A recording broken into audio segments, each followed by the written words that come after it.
এটাই রংপুরের গর্ব, তাজহাট জমিদার বাড়ি। এক সময় যেখানে ছিল ক্ষমতার শাসন, আজ সেখানে ইতিহাসের শিক্ষা। চলুন আস্তে আস্তে ভিতরে যাই, বিস্তারিত তুলে ধরার চেষ্টা করব। ভিডিওটির সাথেই থাকুন। এই সিঁড়িগুলো দিয়ে এক সময় রাজা জমিদাররা হেঁটেছেন। আজ সেখানে শুধু নীরবতা আর ইতিহাসের প্রতিধ্বনি। আপনি কি জানেন, রংপুরের এই প্রাসাদের দেওয়ালে এখনও লুকিয়ে আছে শত শত বছরের গল্প। এই বিশাল প্রাসাদটি প্রায় ৭৬টি কক্ষ বিশিষ্ট। এর প্রাধান্য আকর্ষণ এই মার্বেলের তৈরি রাজকীয় সিঁড়ি। যেখানে এক সময় থাকত রাজারা, সেখানে আজকে অনেক পর্যটক টিকিট কেটে এসে অনেক দার্শনিক জিনিস দেখতেছে। অনেক পুরনো জিনিস তারা সাজিয়ে রেখেছে, যেগুলো রাজা বাদশারা ব্যবহার করত। এই প্রাসাদ থেকেই তারা বিচার করত। এখানে অনেক পুরনো স্মৃতি রয়ে গেছে। দেখুন এই বারান্দা, এই খিলান, দেওয়ালের নকশা, সব কিছুতেই ইউরোপীয় স্থাপত্যের প্রভাব স্পষ্ট।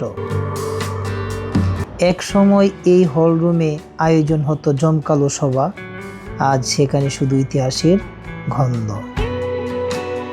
এখানে আছে হাতির দাঁত, ঘোড়ার দাঁত, আছে ছোট ছোট কোরআন শরীফ, আরও আছে পানি খাওয়ার মাটির পাত্র।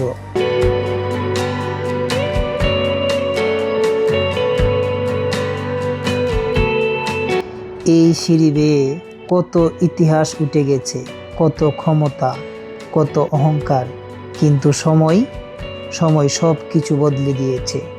বর্তমানে এটি একটি জাদুঘর হিসেবে সংরক্ষিত, যেখানে রয়েছে প্রাচীন মুদ্রা, ভাস্কর্য, শিলালিপি এবং ঐতিহাসিক নিদর্শন।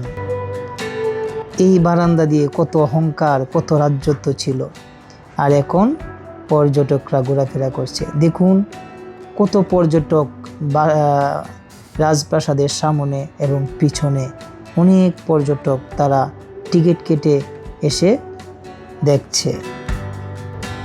সময় আমাদের মনে করিয়ে দেয়, ক্ষমতা নয়, কাজই মানুষকে অমর করে রাখে।